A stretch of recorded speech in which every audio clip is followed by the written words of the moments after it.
Hi, and thank you for joining us for Game Changer Chat. I'm your host, Zakiya Mabry, and we have a panel discussion today, a very much needed panel discussion. We're going to be talking about racism in America, and we have an esteemed panel that's joining us today.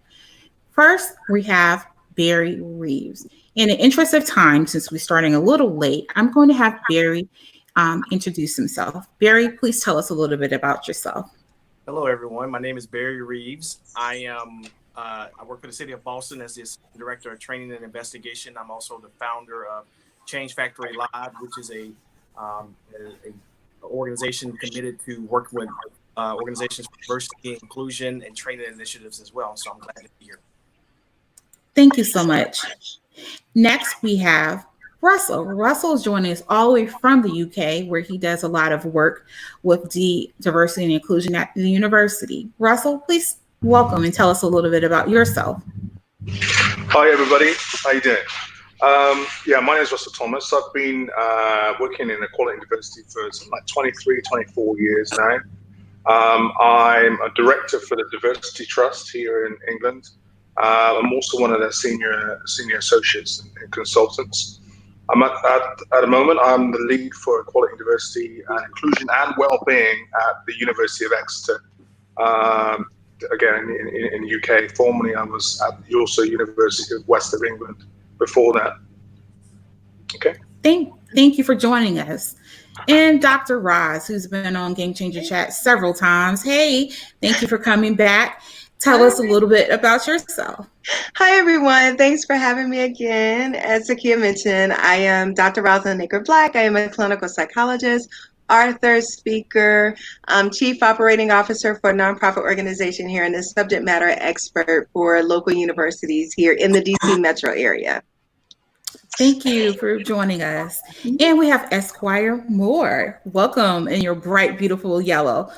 Thank you for joining us. Tell us about yourself. Thank you so much. My name is Latanya Moore. As Zakiya mentioned, I am an attorney. I am a former federal government agency attorney where I specialize in employment discrimination and prohibited personnel practices. And we have Cozy Bailey. Please tell us about yourself, and thank you so much for joining us. Absolutely. Thank you, Zakiya. Hey, I'm the Reverend Cozy Bailey.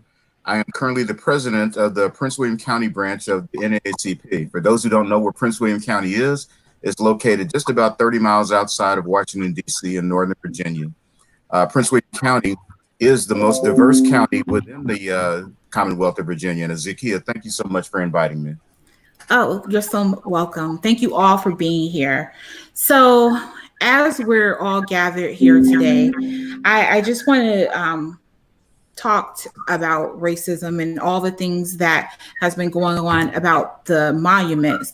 And I just want to throw out there about the monuments being pulled down. Should they or should they not be pulled down? Let's just open that up to the panel.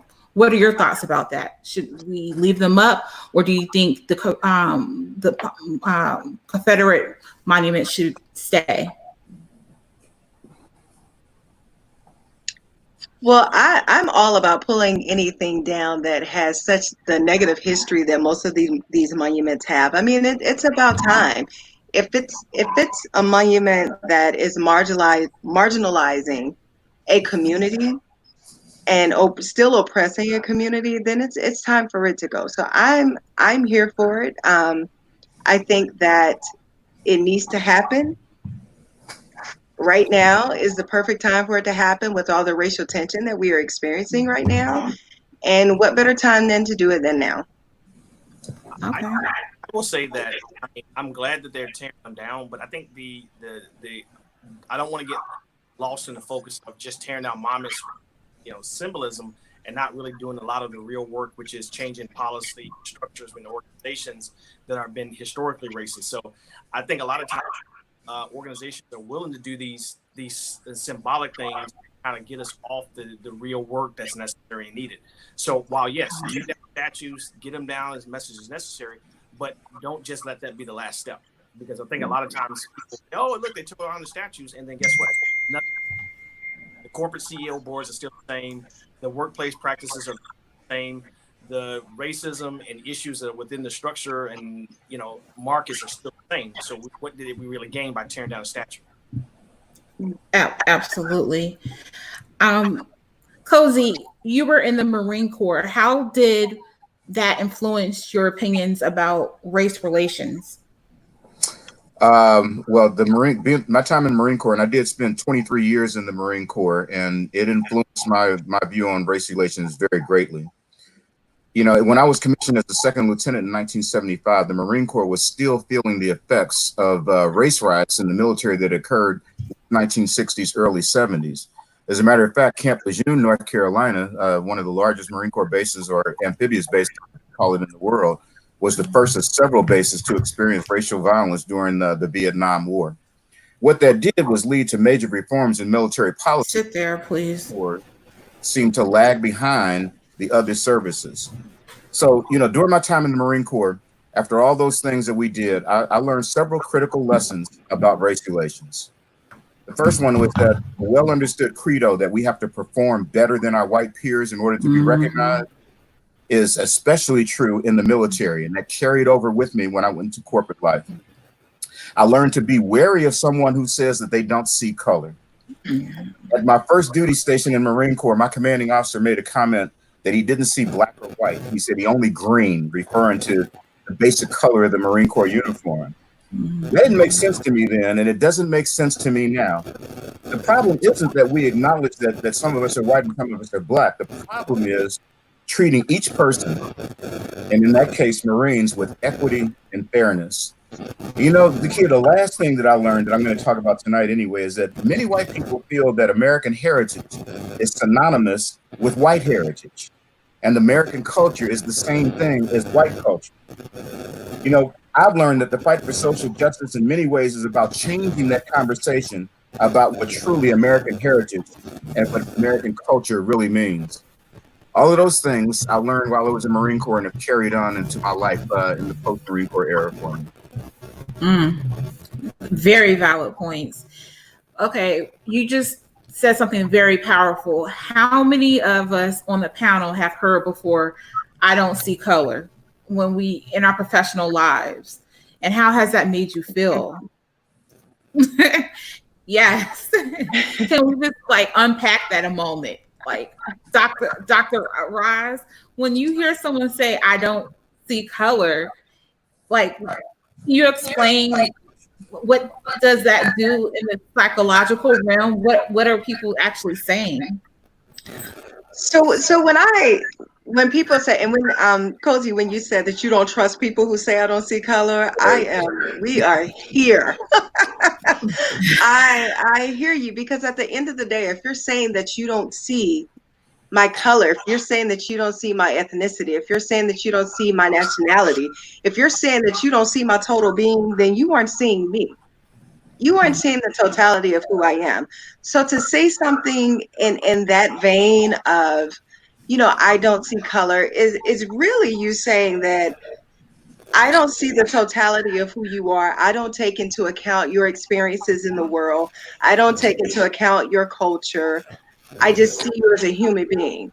And we're not monolithic as people. We aren't monolithic at all. We are all different. And our ethnicities are what's so beautiful about us. Our heritage and our race is what's so beautiful about the whole idea of diversity, because we come from very different experiences. So when I hear that I don't see color, that gives me pause too. And I think people say it because they think they're being politically correct and not realizing that saying that is further oppressing people, because you're not acknowledging the totality of who they are. Exactly. It nullifies, first of all, as you were saying, it nullifies what I am. I present as a black man. I'm like, who are you kidding? Don't tell me that you don't see color.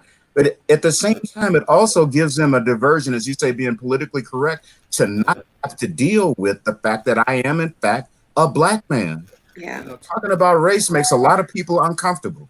And I've come to understand that as well. I've never been uncomfortable about talking about race. So when you say, I don't see color, again, is the old saying, I put my right hand on my wallet to make sure that you're not trying to take that too. Yeah. Very powerful. Before I go to my next question for Latanya, hold on for a second. I think we're about to add one more speaker to the group. Let me get my help. Andrew, can you help me? We have a panelist who's trying to act. Can you come, please? Yeah, I think they're at the max. Oh, You're at the max. we're at the You're at the max of 6 they can fit in here. okay. All right. Latanya, the question I was about to ask is I just recently read about, I don't remember which school it was, but it had a whole bunch of powerful sisters in it posing, who just recently graduated from law school. And they were posing for a picture. And one of the comments, it was on LinkedIn, and one of the comments was that they were looking, I don't know, gangster, something derogatory. And one of the comments were, why do they have to have something negative connotation to it? And they were all lawyers. And the reason why I'm asking you this question is because I know you have a group about 100, what's the 100 Women Coalition. Can you tell us about your group and what does it do? And did you see the picture that I'm talking about? They were all dressed in black. And tell me about the significance of why you formed your group. Yeah, absolutely. Thank you so much for that. So we are the Coalition of Black Women Lawyers. And quite frankly, we all really came together out of our pain and disgust for being disregarded in the legal community. African Americans only make up roughly about 5% of lawyers nationally. And so when you think about the percentage of women lawyers, it's like 1.5 or 2%. And so even though, it seems like we're seeing Black lawyers everywhere, but it's because we're all in a network. And so for us, we realized that as Black women lawyers, we had some very unique experiences that even our male counterparts did not suffer. And so that was the initial part of it. We came together. Again, what was significant is that we had the opportunity to come together and do a forum about, things that affect us. And it just happened to be on Memorial Day, which of course was the exact same day that, hell broke loose in America, right? Yeah. So that has really propelled our very private, very intimate conversation really into the forefront. And yes, I'm very familiar with the picture that you mentioned. There's also an exact picture that's all male black male law students. So I don't know if you saw that. And they were actually, a lot of people said, "Oh, this looks like a gang," right? Mm-hmm. So what that says to me is merit never mattered, right? The content of our character never mattered. And it still doesn't matter even in the 21st century, even in the year 2020, all these years after integration.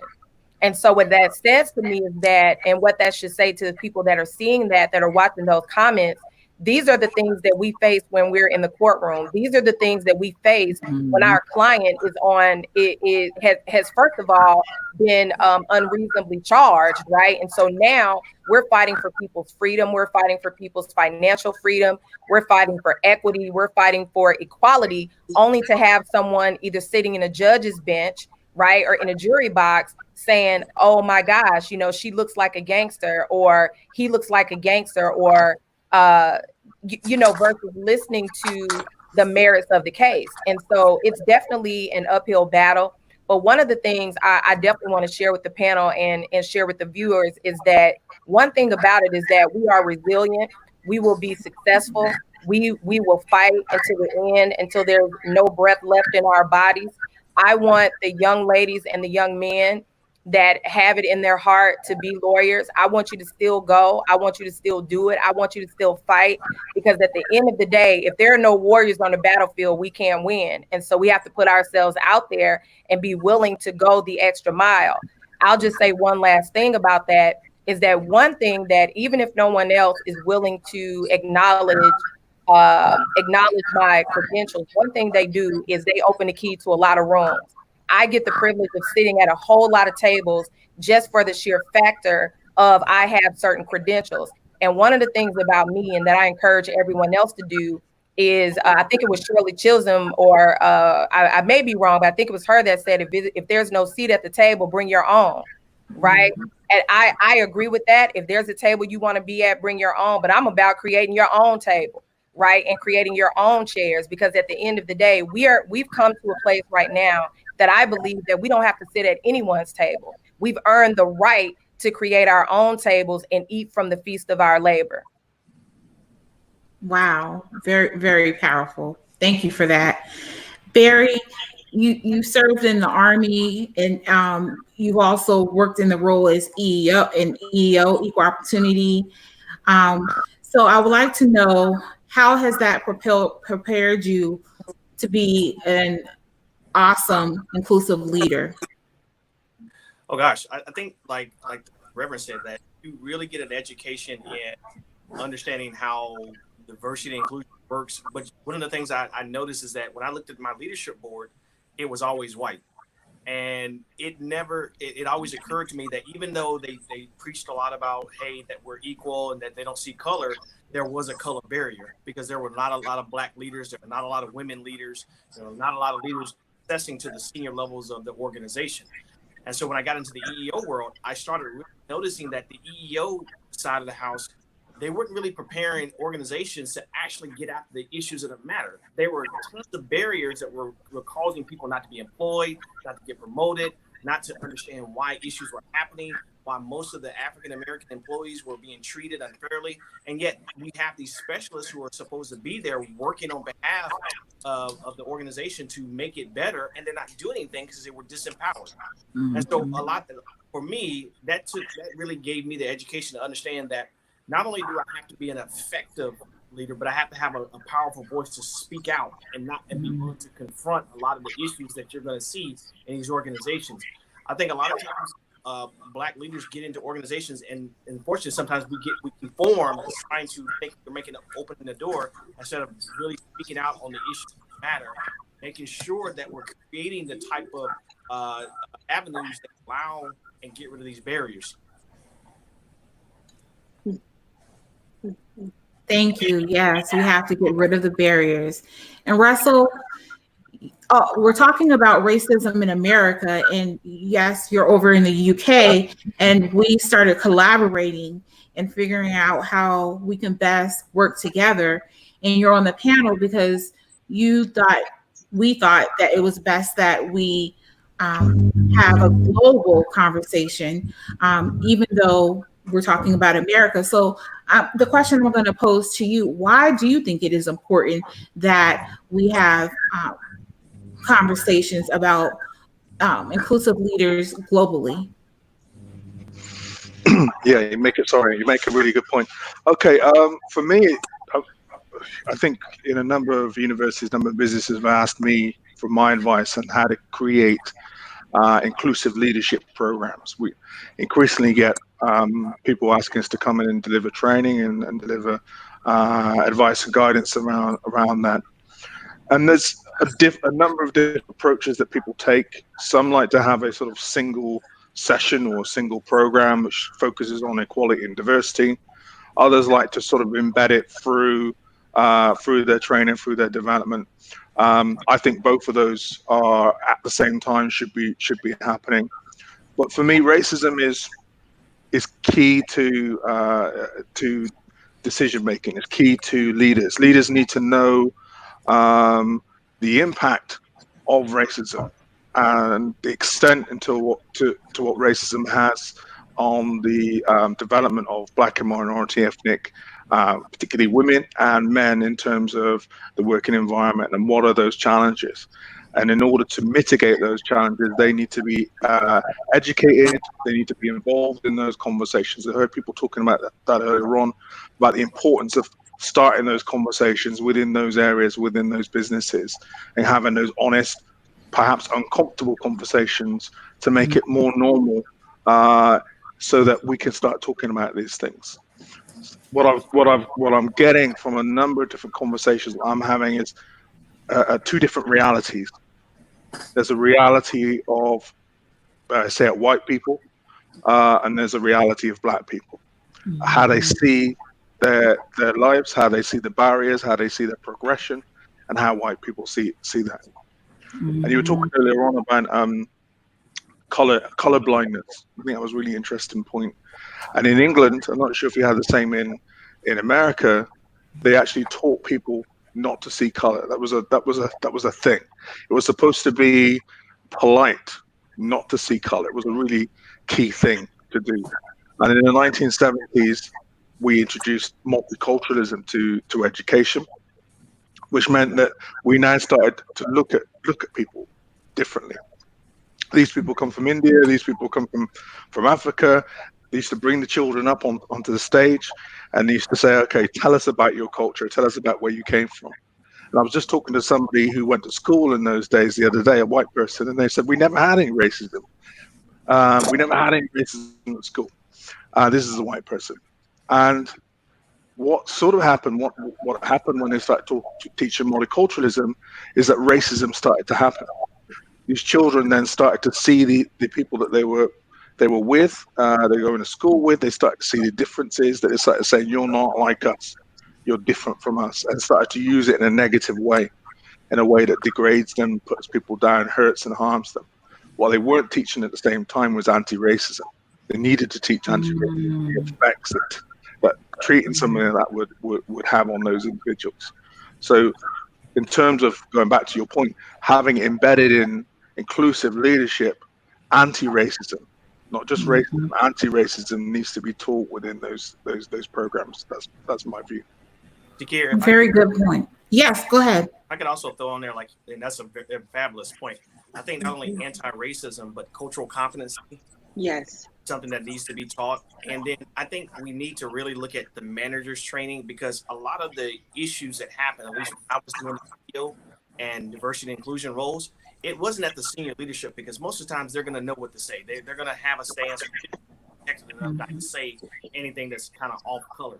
It was the mid-level managers where yes, happened. And a lot of the issues that we saw happen, most of my EEO cases came from mid-level managers. It wasn't absolutely. And so there's not only the diversity and inclusion piece, and not only, and I also want to make a point that we need to make sure that our practitioners in the diversity and inclusion are well educated on not just diversity and inclusion, but strategic understanding of the organization, business process. They need to be able to see the organization in totality. So when they recommend strategies and processes, they're informed. Because if you're just talking about what you should do, you're gonna get a brick wall trying to talk to CEOs who don't really want to hear that. You need to make sure that you can connect diversity and inclusion to the bottom line and why it's important. How you can not only minimize but maximize the organization's potential to do more and be more, because you have a diverse and inclusive organization. To include culture, not just workplace practices, but the culture of the organization. I had posted a couple of days ago where for Black women, they would come in and hire this brand new Black woman and be excited about bringing her in, but the culture was so toxic that she would end up leaving. And that happens quite a bit for minorities. When they go into a new organization or they bring them in to be D&I, culture is so toxic to minorities that they end up leaving within a year. And so we do need to make sure that not only are we tackling inclusion issues and anti-racism, but we need to make sure that we're training leaders in those positions to understand their role and to be an effective leader as well. Barry, that's a great point, because I think people say, "Oh, we're so diverse and we have, so much diversity in our organization." But if they aren't culturally competent, it matters not. The diversity matters not. And I thank you for bringing that point up, because that is something in my field that we're always fighting for. If you are not culturally competent, then it's going to hinder you to be a great mental health practitioner.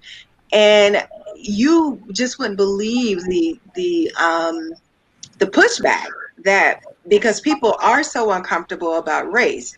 But the reality is that you can have 5 Black people in the room, 6 white people in the room, 7 Indian people in the room, and if none of them are culturally competent, you just got a bunch of people in the room. And that's just the reality of it. I think yeah, absolutely. I think that even from an EEO standpoint, like he said, even the practitioners themselves need to go through a cultural competency certification. right? Because just because you study something doesn't mean that you understand and experience. The other thing too, I want to just quickly address is this concept of, you know, not seeing color, and then when you teach it, because I would encourage everyone, I'm sure this panel has done it, go back and look at, when did race become an issue? Because it wasn't always something that was taught. This was a societal construct. It was created to do exactly what it's doing. And so to Russell's point, right, when you start to point out differences, now you create a hierarchy, right?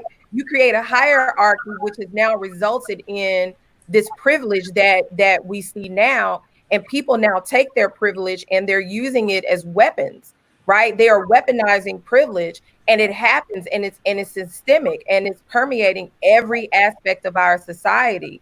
And I think if we go back and look at what was happening back then, I think that we would get a good understanding of why we have the problems that we have now. You know, if I can jump in here, 2 points. And the last one, Latanya, when did race become an issue? Well, in the United States of America, it became an issue in 1619 when the first enslaved Africans were brought to the shore. That's when race became an issue.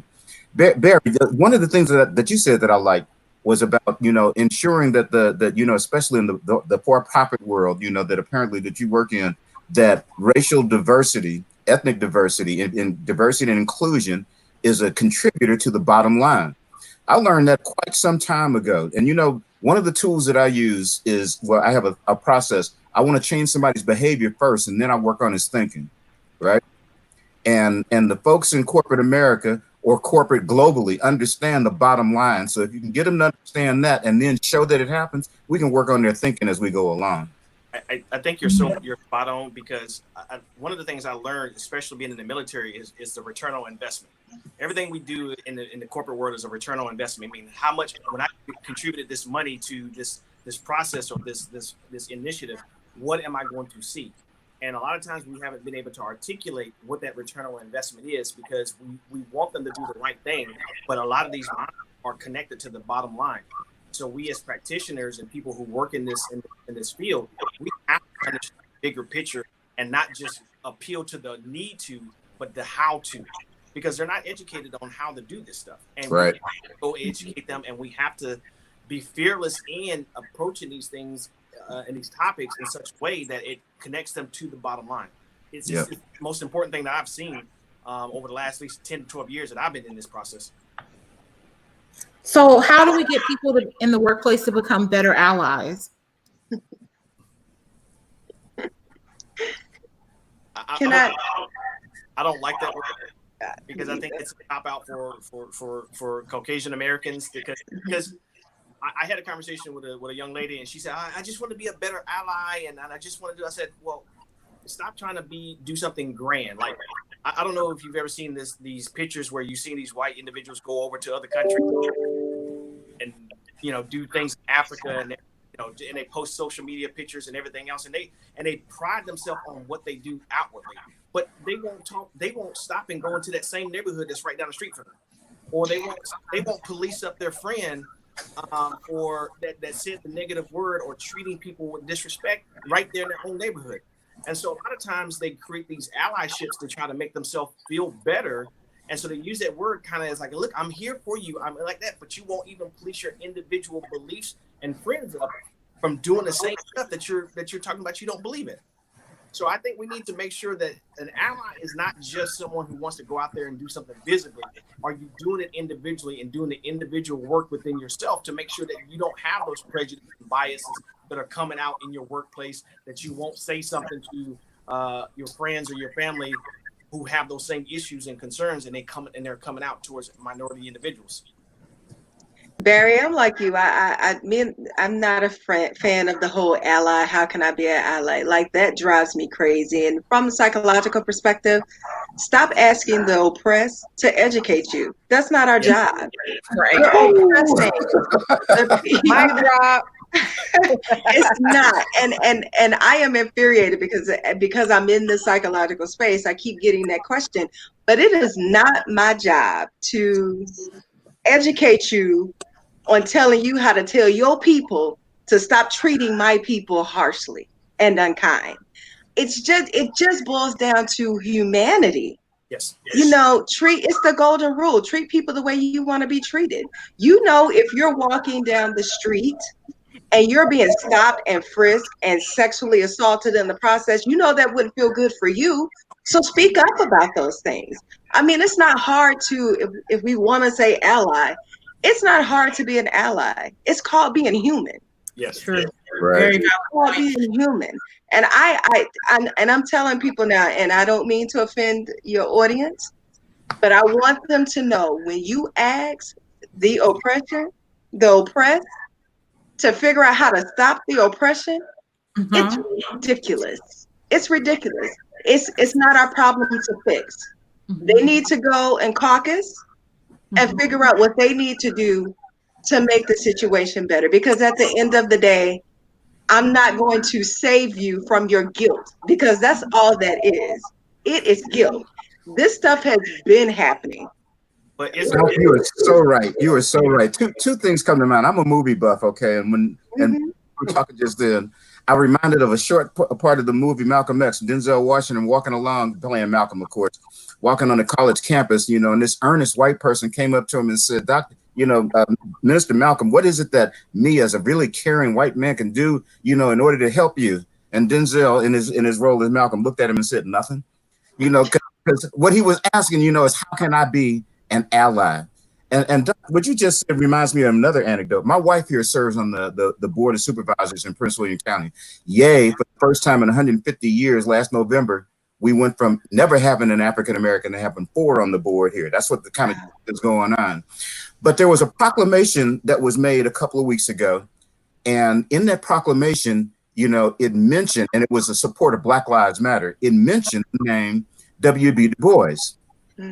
One of the white folks on the board said, "I don't have a problem with this, but I don't know who all these people are. For instance, who is W.B. Du Bois?"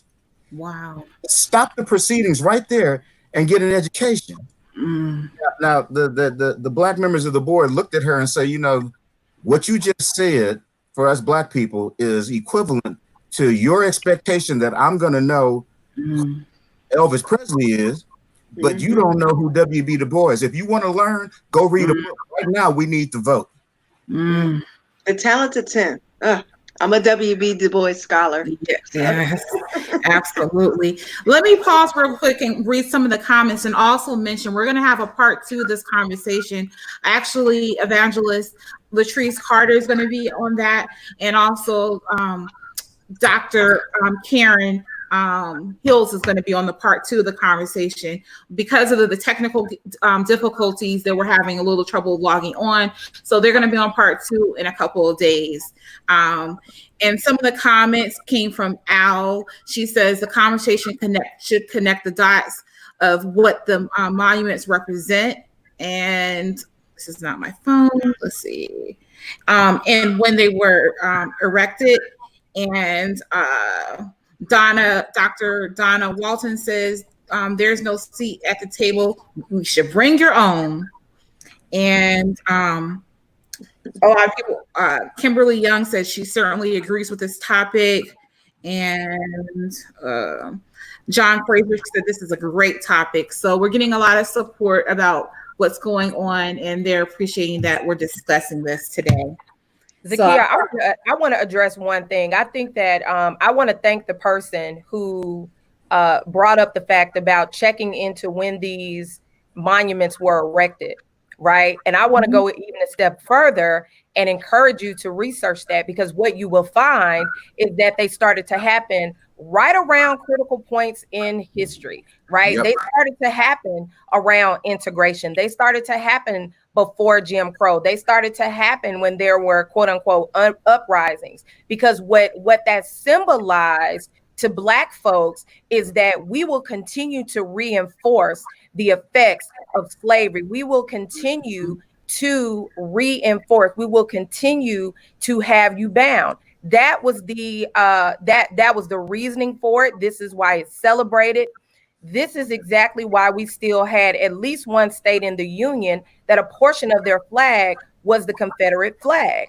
This is why we had that in Steel 2020, because this is what it is meant to do. It is meant to reinforce that slavery is something that, regardless of the fact that it has changed forms, it is still the preferred status of Black folks in the United States. And I think that is a truth. It is backed up by research. You guys that want to find out more about it, you can definitely check out the Equal Justice Initiative. Brian Stevenson is the founder and executive director. He has a fabulous study where they actually studied from the quote unquote abolishment of slavery to mass incarceration. Their theory, which as I read it has been proven, that slavery never stopped. It just evolved and changed forms. If you read the United States Constitution, even the United States Constitution does not unequivocally abolish slavery. It says slavery is abolished except for. Except for. What that means is it is still a legal and acceptable practice under these circumstances. So what you will find is that what happened after that, there were a multitude of laws that came about. First of all, the police force was established at that time. Number one, you had things like the Black codes. You had all these other things. Everything was a crime. So there's no coincidence that you have the 13th Amendment and then you start to have all these things that were crimes that affected Black folks.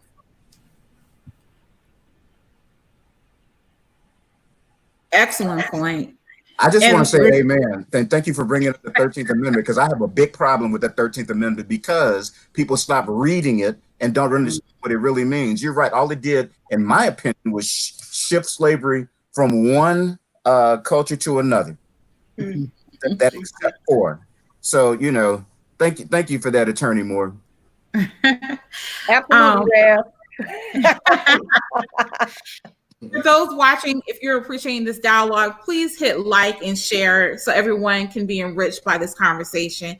I want to ask the panelists, was there a defining moment where maybe something where you were perhaps discriminated against that helped shape your character? I know there were more than one instance for me in my lifetime that you would like to share. I will say for me, so, you know, I think a lot of people feel like the whole George Floyd thing kind of was the initiator. I've been George Floyd. I've had the experience more than times than I can count.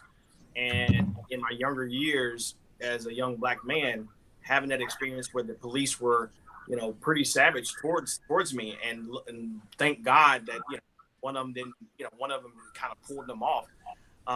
There's too many to count that kind of crystallized, but I think what really crystallized for me was when I started getting into the diversity inclusion world and noticed that how many of my African American leaders that I thought had power and influence really didn't have any power and influence.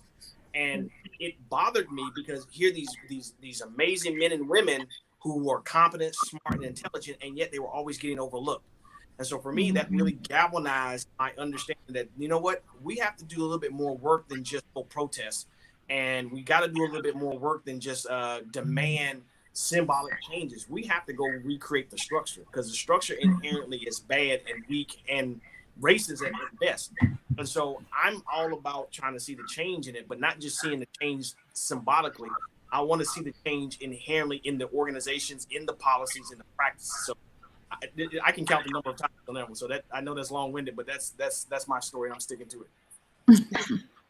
You know, my seminal moment came as a 17-year-old. I attended the United States Naval Academy. You know, that's the same place where Roger Staubach and President Jimmy Carter went. And I really didn't know much about it, except that, you know, there was some prestige that was attached to going there. So I did my application, I got my appointment, and I went there, and I'm like, ooh, I'm in this place where, you know, important people have gone and gone on to do great things. But during that first year there, two things happened that really changed my direction and my trajectory, even though I did spend 23 years in the Marine Corps. One of them was the night that I woke up because I felt a little heaviness on my bed, and I said, something's wrong. I feel warm. I turned on my lights, and someone had snuck into my room and placed a Confederate flag over my blanket, you know, as extra covering. A few months later, my roommate woke up and he was slipping and sliding around the room. He turned on the lights and someone had slipped in and thrown watermelon rinds all over the floor. And, and they looked at me and they said, Cozy, why are these things happening? I said, because they don't want me here.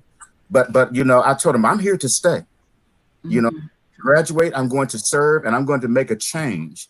Those things have affected me as I look back over my life. And that's why I'm doing what I do today and working, for social justice and change, at least for the people in my community. Wow. I'm so sorry that happened. Yeah. Yeah. I was 17 when I had my very first in your face experience, but I'm from Georgia, so microaggressions happened all the time in the good old deep South. And you kind of know where to go. You know who didn't like you. You know who dealt with you, who didn't deal with you. That just, it's so sad. But when I think about it, it was kind of a way of life.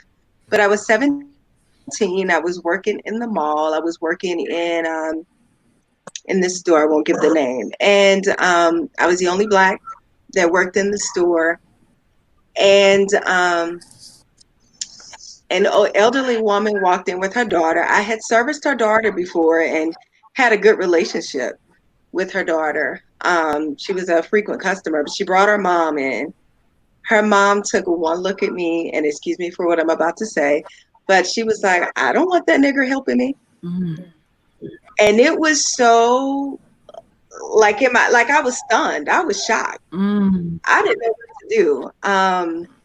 Because it had never been that apparent in my face that someone can walk in and in 1.5 seconds make a judgment about who I am, didn't think I was worthy of being in their presence, didn't think I was worthy of, and I'm serving them, right? At this point, I'm serving them. And I just remember, I think I just stood there and I just started crying. And it was, but the hilarity of it is that all these white women were coming around me. They put her out the store, but all these white women were coming around me and comforting me because, if those who don't know me in person, I'm not a very confrontational person at all, believe it or not. And so they were like comforting me because they knew that was just uncalled for. But as I went through life, there were so many, probably more microaggressions before then, like being in elementary classes and, teachers not thinking that, or they're surprised at how smart you are. Mm-hmm. They'll make little sayings like, oh, she's so articulate. Mm-hmm. And what does that mean? And I think I think at some point we probably have experienced that.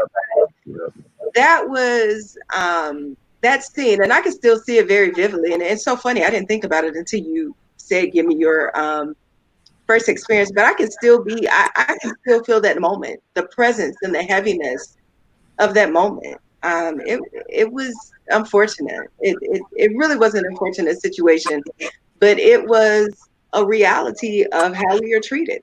Yeah. Yes. For me, I think one of the most ones that stick out in my mind is in high school when I wanted to go to college, and I had my high school teacher and my guidance counselor tell me that I wasn't college material because I was in special education and I needed accommodations. My parents wanted me to have accommodations to fill out the SAT. And so they said that at that time, they never had anybody in my situation to want to go to college, which is hard to believe. Wow. But I felt that I was, of course, being treated differently, being singled out. And it definitely took a big blow to my self-esteem, being singled out like that. And that was the first time that I was really made to feel really different. And it really hurt. And I guess that also will go back to the labels, people putting labels on you. And so I think that's the time that really sticks out in my mind. I grew up a military child. I grew up mostly in Germany. But what's weird is that coming back to the United States was more of a cultural shock than living overseas. I felt more comfortable over there in the Department of Defense schools than I did going living in Virginia in the schools. But so that's the story for me. Can I ask a question to the panel? Did anyone not only experience their first time when they saw racism, did their city also amplify that feeling like you were a second class citizen? And the reason I ask that question is because the city I grew up in, the blacks it was separated by a railroad track. All the blacks lived on one side of the city, and all the whites lived on the other side. And so it was a constant reminder that you were second class. Everything everything on the upper side of the city was nice. Mhm. You had all the opportunities, the mall, the nicer homes, and everything else. But the moment you pass up under the tracks and go to the other side, everything was dilapidated. It was police everywhere. Did anyone have that experience? I mean, that was a reminder to me. So it became like a part of just norm. So I'm just curious if anybody else had that experience.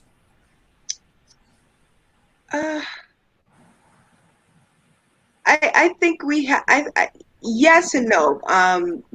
Because my father was military too, and so when we settled down in my hometown of Rome, Georgia, we were the first blacks to move into our neighborhood.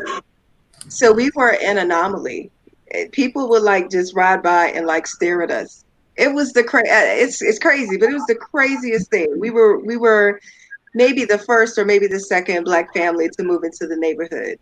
And I just remember that being outside playing kickball with my sisters and people stopping by like we were animals in the zoo, like slowly driving by. They're like, are those really black people? It's crazy. Crazy. Do you mind if I tell my story? Yes, go ahead.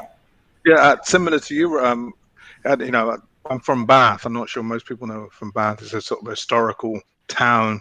People go and visit, but it's sort of 4% black people, black and minority ethnic people. So we significant minority.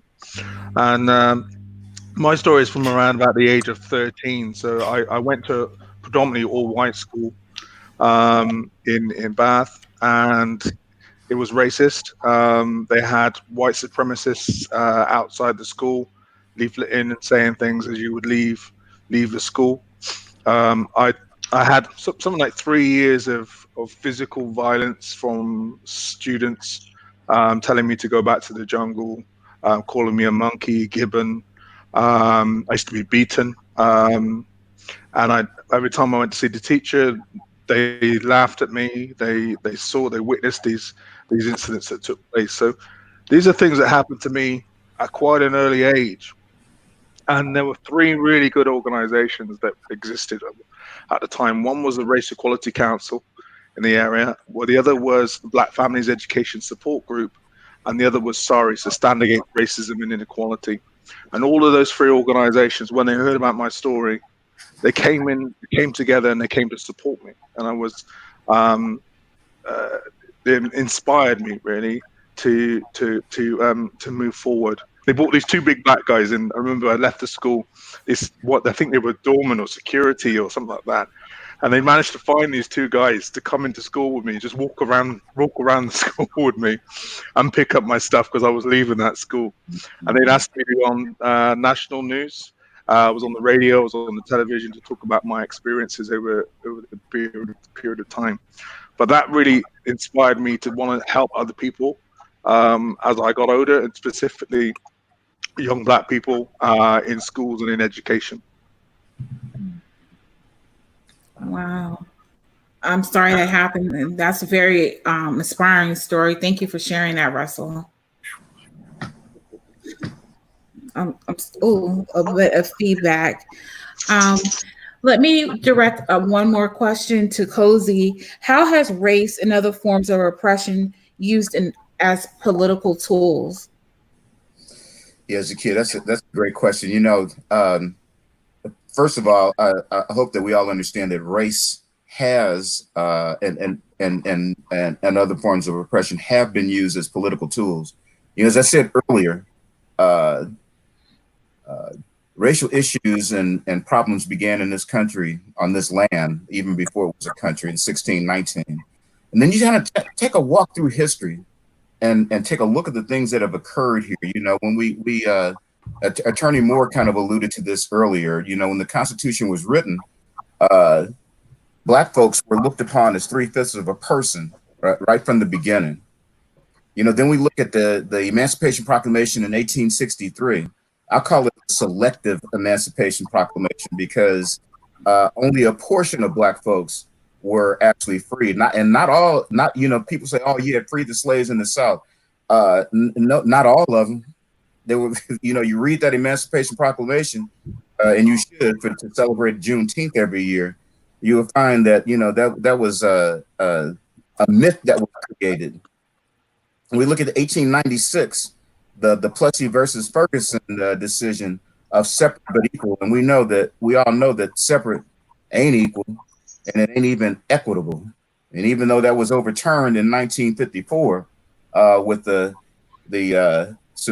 Brown versus Board of Education, all of those, as I'm walking through history, were examples of race being used as a political tool. You know, so that kind of brings us, you know, to the more modern era and the things that are going on today.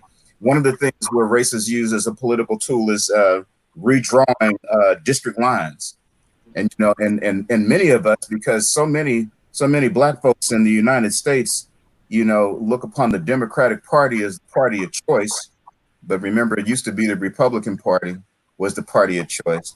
Both Democrats and Republicans are involved in this racial gerrymandering because, you know, one is trying to isolate and the other is trying to, you know, congregate in order to gain for themselves. And there we are again, being used as a political tool.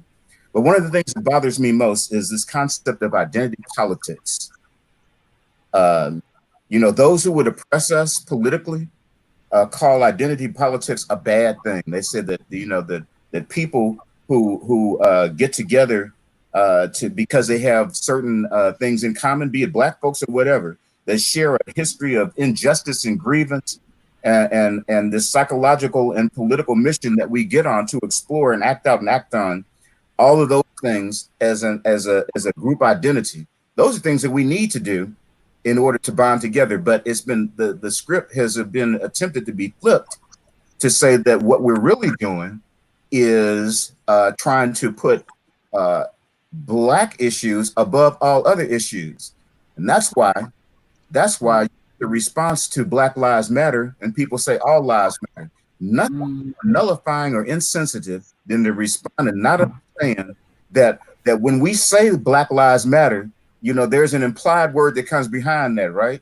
Black Lives Matter too. They really don't understand that. And so they, again, continue to nullify us. All lives matter. All of those here are forms of oppression that politicians and demagogues have used in order to continue to try to hold us down. Attorney Moore talked about, you know, the building of those Confederate statues, and she was right on point about the time that it came. You know,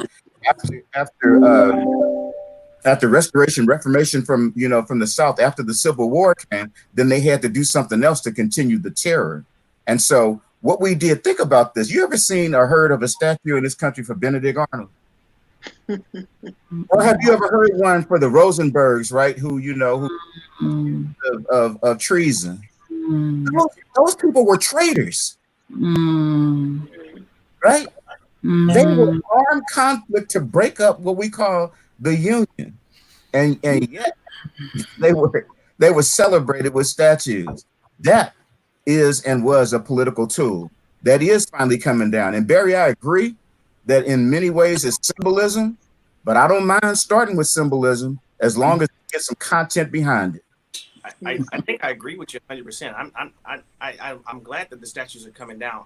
One of the things we had a discussion a couple of days ago, and one of the things I'm hoping that we do in this season of change is that we get more engaged with the political process and begin to demand more of the politicians and the elected officials.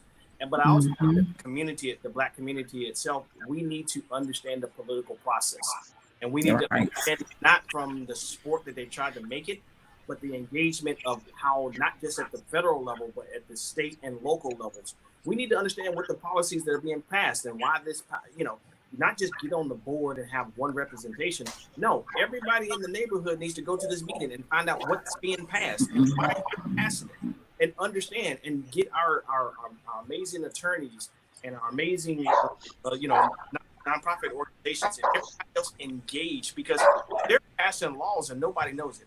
I don't know if everybody knows that. How many federal judges have they passed over the last 3 years? They passed 200. 200. Oh, 200. Do you understand? For the next 50 to 60 years, that's going to have an impact on any type of social justice, any equality movements, anything, because you have at the appellate level, not at the Supreme Court, at the appellate level. And I'm not a lawyer, but I understand that that's going to have an impact, because when they go to fight changes for laws and everything else, you got judges who don't believe and have these prejudice that are going to adjudicate these issues for us. And we've been in this process. So you give me an opportunity, Barry, to get to do a commercial here, because since 1909, that's exactly what the NAACP has been doing. Well, as I'm sure the W.B. Du Bois scholars know, W.B. Du Bois, after his Niagara movement, was part of what started the NAACP. We call ourselves a nonpartisan organization, but I preach to people all the time, that does not mean apolitical. We are part of the political process. We understand what that political process is all about. And what's as important in seizing this moment is that, you can see the gray beard that I have, is that we get with younger folk, okay, who have all this anger and energy. After the demonstrations are done and after the monuments and statues come down, understand how to work that political process to achieve equity. That's the heck with equality. I don't want you to treat me the same way you treat a white man. Exactly. I'm not white. Okay. Deal with my needs. That called equity. And we need to teach that to the young folks so that, we can continue.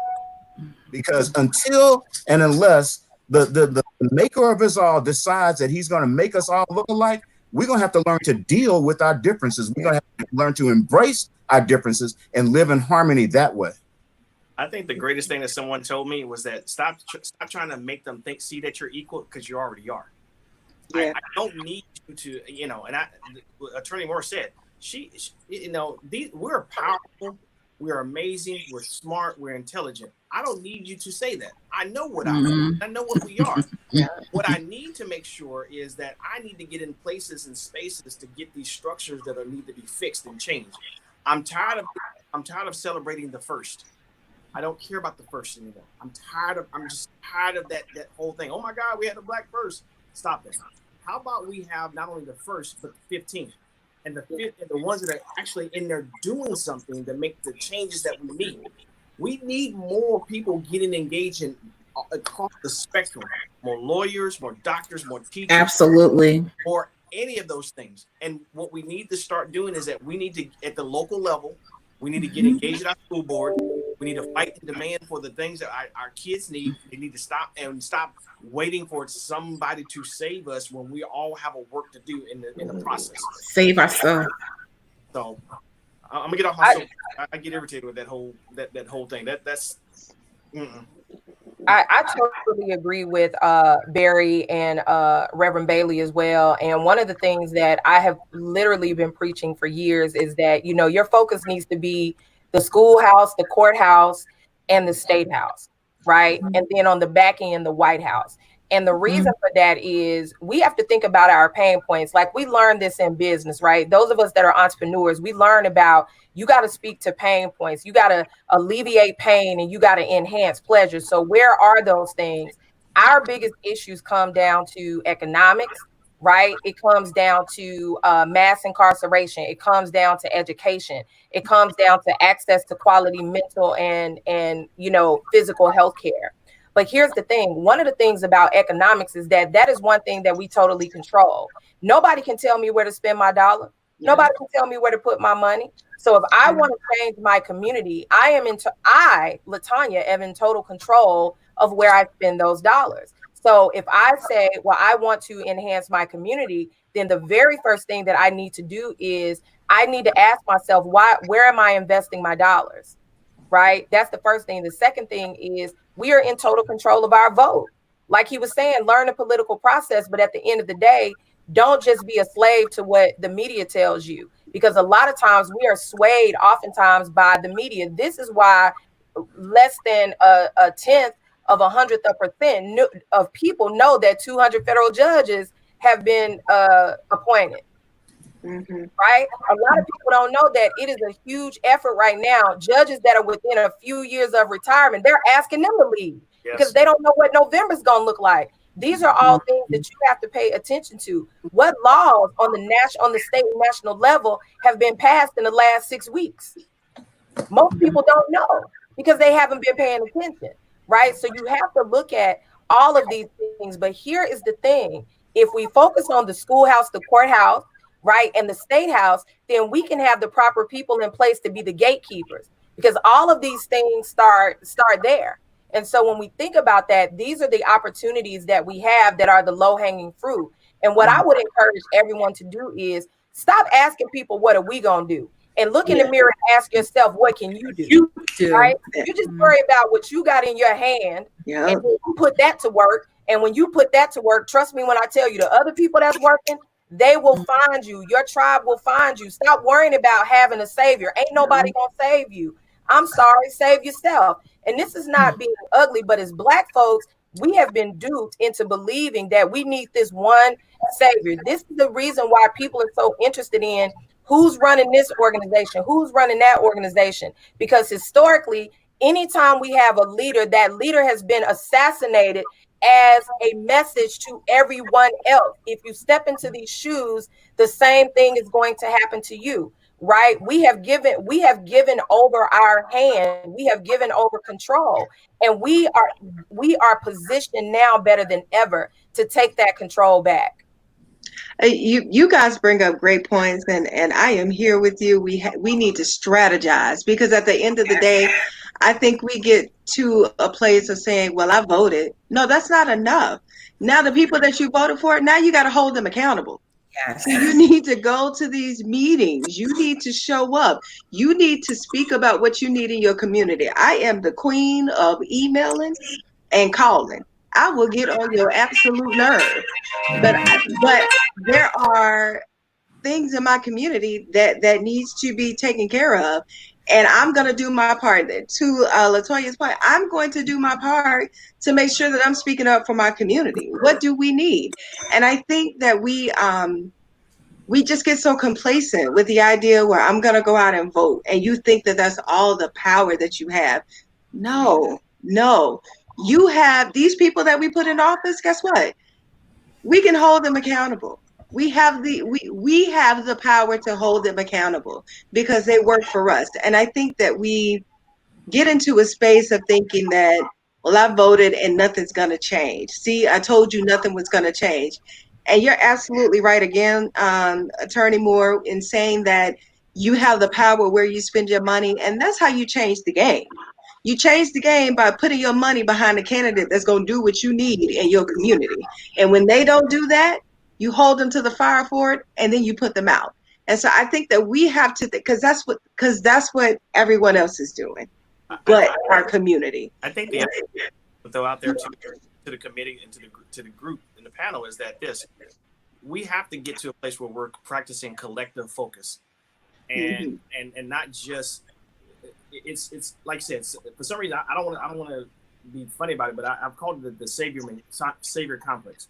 We're waiting for that one great Black leader to arise out of our ranks, and lead us home. And the truth of the matter is that there have been dozens upon Black and Black men and women who have been trying their damnness to try to do something within the community, but can't get anybody to come out of their lackadaisical attitude about the process. This is real engagement. And the young people are starting to see this. They're saying, listen, you know what? I don't have time for this anymore. I'm tired of negotiating. I'm tired of trying to work together. They're demanding more of the officials and the leaders. And when they're getting in these positions, they are really focusing on trying to make real change. there's enough time of trying to see which organization is going to lead it and who gets the top billing of things and everything else. We all have the same issue. Yeah. I don't care if you call it the NAACP, the National Action Organization, the Rainbow Coalition, whatever. It's still the same issue. We all collectively work together, and it doesn't matter who get the credit. It's the community that needs to help. We're all, I mean, no offense to anyone. I'm just saying I'm tired of reaching out to the individuals and groups only enough to say, well, who's going to lead this? And, we've got our own priorities over here. No, there's only one priority, and that's the community. There's only one. There's no other priority for the community. Yes, we all have to work together, collaboratory, and find a strategic way to work together to find solutions to the problems. And we can't fight. We have to find a way to work together to find solutions that are going to work. And also we're assuming that people are voting. There are a lot of people that are not voting.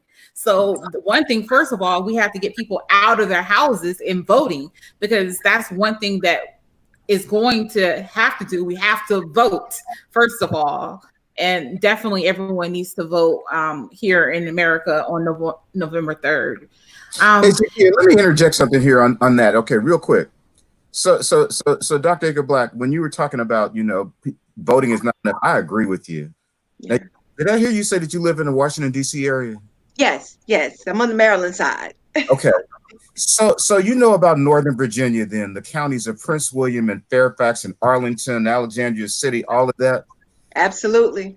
A year and a half ago, my wife led a voter registration drive, and in a 3-month period, she registered 10,000 people to vote. Wow. The vast majority of them were African American. So to the point, I hear you, voting is not enough, but my goodness, we got to get people registered and voting first before we can move to those places where you are. It is a huge struggle. 10,000 people? Yes. Whew. Tell your wife thank you. I will. Thank you. And Ross, his wife is your soror. Oh, well, there you go. She's an amazing woman. Anytime there's an alpha woman in the building, she's going to be amazing and doing amazing things. There's a reason why we are first. Yeah. But wow, but 10,000, and Right. that's just the people that she didn't see. Not You Right. understand? Like that, there is more work that needs to be done, because we That's are right. we're so, I don't even want to say apathetic, because then that means that I'm not even going to talk about us in that way. But I think we've been so downtrodden to where we think that our vote doesn't matter, Yeah. that we don't even see the point anymore. And when you have these elections that take place, and then your candidate doesn't win, it is a hard pill for some people to swallow, and it's hard to get them back out there to vote. And I think about, I'm from Georgia, and I keep thinking about when they had their primaries and people were in line 8 hours because they closed polling places, and they marginalized really the Black community. I was so proud of my people for saying, I ain't going nowhere. I will stay here until the lights. I'm not leaving, because my vote matters. And I was just so happy to see the determination. But that also says that we have to be strategic enough, because they're going to try to do the same thing in November. So now we need to get that absentee vote ballot in, be strategic about getting your voice heard. We cannot give up. If we will stand in line for Jordans, right? Or we will stand in line for the new iPhone, we can stand in line. And, so it is just my hope that people are seeing what's happening in the country. Because And in addition to that, the generation before me gave their lives for this precious franchise called the vote. yeah, Literally, blood was shed. yeah, We cannot forget that. yeah. Russell, I don't know how it is in the UK, but over here, I used to say it must be something important if they don't want us to have it. Yeah. Oh yeah. Yeah. We have to practice that important franchise. And then we can move on to doing the phone calls and the emails and the going to the meetings and those kind of things. But we got to vote first. I think it's a full spectrum engagement. It's not just, and Rev, you understand what I'm talking about. In the military, we have full spectrum engagement. So, we may do the strategic thinking of it, and we'll plan it, and we'll create our phased approach and our operational plan. And then when we get to the engagement aspect, so it just can't be, yes, get people out to vote, get them out to vote, turn them vote out. But then once we get them voting, we have to now turn that energy from voting into engagement. Yeah. Because that politician is on, whether it's a Republican or Democratic side, we have to stay on top of them to make sure that what we sent them there to do is being done. We have to stay involved and stay engaged through the entire process and to the entire season. We spend a lot of energy and time getting people out to vote, and then once that whole roller coaster ride is over with, we go back and say, okay, well we voted, so that's good, everything's great. And when Barack Obama got voted, right? We had a House and a Senate, and the only thing we got passed was the ACH. Nothing. Yeah. And then when the House turned over, we haven't seen anything. There was no plan in place. There was no clear strategic priorities or things that they should have gotten passed because we didn't demand anything. We were so happy that we got the first president in. But guess what? We celebrated and did not have any kind of priorities aligned ready. Okay, hey, we got the first 2 years going. What are all the things that we need to get past to ensure that a lot of the transformational changes happen? Because we have Democrats in the party who wouldn't vote for some of the priorities, but they got voted in. Yeah. It's got to be just voting. It's got to be in complete engagement of the process from top to bottom, and from all of us in the process. Absolutely. Now we're just going to go to final thoughts, and we're going to start with Barry. What are your final thoughts on this topic of racism? I think we need to come out of our emotions about it. I say this what I mean. They're going to say what they want to say about us. They're going to think what they want to think. And if we allow them to pull us into the place of getting into our emotions when it comes to saying the N-word or whatever the nasty thing they want to say about us, it makes us take our eyes off the focus. The focus is creating real transformation through the political process, through the financial process, through our schools, through everything else. And so the last word is be resilient in doing the mission that we're called to do. Not just get caught up in what they say and gaslighting, but really, what is your focus? The things that you have dominion over needs to be the things that you need to be working on.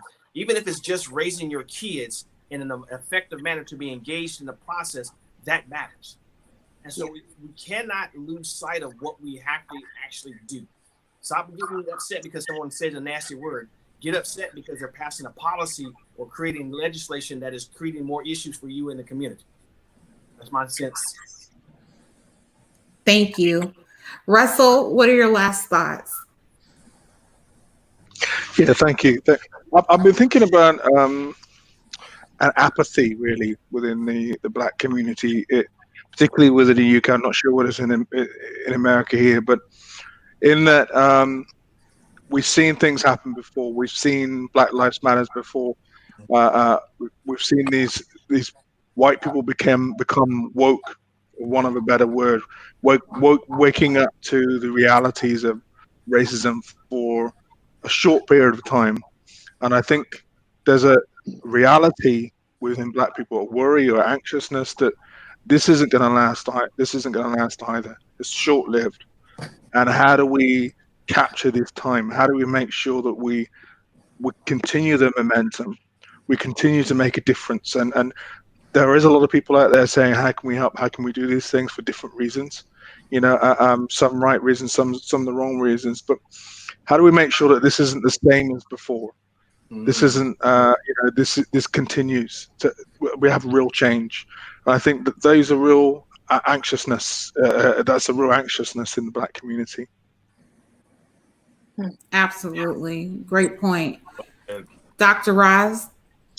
I want to encourage people to become global citizens. And what I mean by that is the way that you want to be treated, the way that you feel like you deserve respect, the way that you want to feel dignified, then apply that to someone else, regardless of their race, skin tone, color, religion. Apply it to someone else. So application is key in terms of understanding someone else's experience. Put yourself in their shoes. Put yourself in their shoes and be empathic to what someone may be going through, and stop denying people's experiences. Just stop doing it. And that may be the most infuriating part, that that I hear, it's not really bad for Black people, they have doctors and they have lawyers and we've had a Black president. Are you kidding me? Stop denying people's experiences. And when we get into that space of recognizing that everybody may have a different experience, but again, because we're not all monolithic, that we have a very different experience, acknowledge someone's experience, because that is what humanity is. That is what is going to change this whole thing if we ever get in the space of being able to change it. And thank you for having me on again tonight, Zakiya. You're most welcome, Rise. Reverend Bailey, what are your final thoughts? Just a couple of things. And first of all, Zakiya, thank you so much for this invitation. This has been so enjoyable. And, you've given me a forum to speak, and a forum where I can learn from others as well. And that's always wonderful. Mm-hmm. Now, you know that I am a Black Baptist preacher. Yes, sir. So I want to close with something that comes from the Bible, okay? Okay. The Old Testament, in the book of Esther. And, just a little bit about the story of Esther. Esther was a Jew who became the consorts to the king. And there was a troubled time when the king was contemplating, some more problems and troubles upon the Jews. And Mordecai came and sent the people to Esther to talk about, Esther, you need to do something. And Esther came back and said, I haven't been called for 30 days, and what the king will do, is hold his scepter out, and so she was afraid. And then let me read you, but Mordecai told them to answer Esther. He said, do not think in your heart that you will escape in the king's palace any more than all the other Jews. For if you remain completely silent at this time, relief and deliverance will arise for the Jews from another place, but you and your father's house will perish. And here's the most important part that he said, yet who knows whether you have come to the kingdom for such a time as this. In the wake of the another tragic death and a multiplicity of tragic deaths in this country, murder of Black men and Black women at the hands of police, we see a movement that has become worldwide. And who knows whether all of us have been placed here for such a time as this, not just to hear our voices, not just to share, some wonderful academic concepts, but to actually make something happen. I believe that as we leave this forum tonight, it is incumbent upon us to go even a step further, because who knows that the creator, the maker, put us all together for such a time as this. Thank you, Zakiya. Thank you so much. Thank you, everyone, all the panelists and everyone that's tuned in so much. Peace, love, and blessings. And everyone be safe out there. Thank you for tuning in. All right.